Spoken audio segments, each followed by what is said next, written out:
The concept of self-love has taken the world by storm. Everywhere you look, from social media feeds to self-help books, the message is clear. Love yourself, put yourself first, and prioritize your own happiness. It sounds empowering, right? But what if there is a darker side to this movement that no one is talking about? What if, in our quest for self-acceptance, we are actually becoming more self-centered and less compassionate?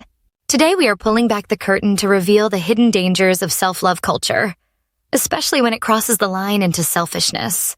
Get ready to challenge what you think you know. Over the past decade, self-love has evolved from a niche concept into a mainstream phenomenon. Influencers, celebrities, and even therapists encourage people to embrace self-care routines, set boundaries, and reject toxic relationships.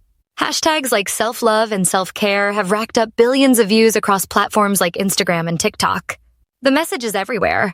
You are enough, you deserve happiness, and you should never settle for less. This movement has inspired millions to break free from negative self-talk and societal pressures. But as self-love becomes more popular, it is also becoming more commercialized and, at times, misunderstood. The line between healthy self-respect and narcissism is starting to blur. Let us be clear, self-love at its core is a powerful and necessary force.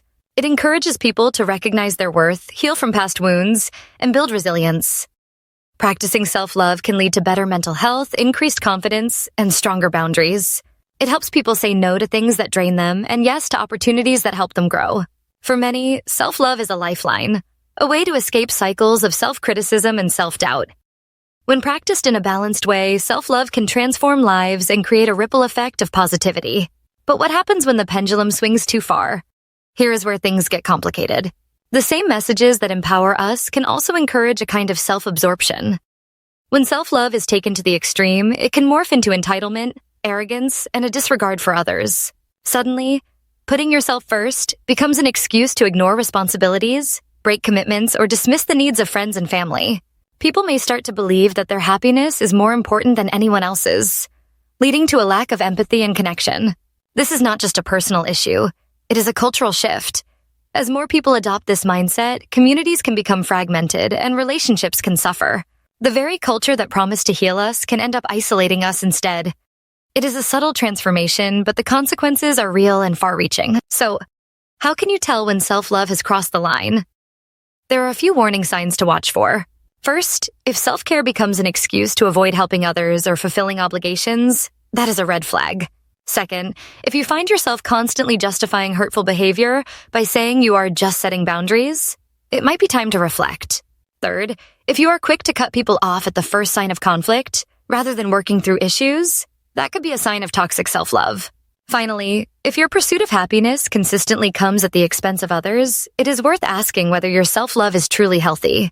Remember, real self-love should make you more compassionate, not less. Let us look at some real-life scenarios. Imagine a friend who cancels plans at the last minute, claiming they need me time, but does this so often that it strains the friendship. Or consider the coworker who refuses to help with team projects, insisting they are protecting their energy. There are stories of people ending long-term relationships not because of abuse or toxicity, but simply because their partner's needs occasionally conflicted with their own. In each of these cases, the language of self-love is used to justify behavior that, at its core, is inconsiderate or even selfish. These stories are becoming more common as self-love culture grows. The ripple effects of toxic self-love go beyond individual relationships. When people prioritize their own needs above all else, trust and cooperation break down. Friendships become transactional, workplaces become less collaborative, and families can grow distant. On a larger scale, this mindset can erode the sense of community that holds societies together. People may become less willing to volunteer, support neighbors, or engage in collective action. The result is a culture where everyone is looking out for themselves, but few are looking out for each other. Ironically, this can lead to greater loneliness and dissatisfaction, the very problems self-love was supposed to solve. So, how do we reclaim the true spirit of self-love without falling into the trap of selfishness? The answer lies in balance. Healthy self-love means caring for yourself while also caring for others. It means setting boundaries but not building walls. It means knowing your worth, but also recognizing the worth of those around you. Practicing empathy, gratitude, and humility can help keep self-love grounded and connected. Remember, the goal is not to become the center of the universe, but to become the best version of yourself. Someone who can give and receive love in equal measure.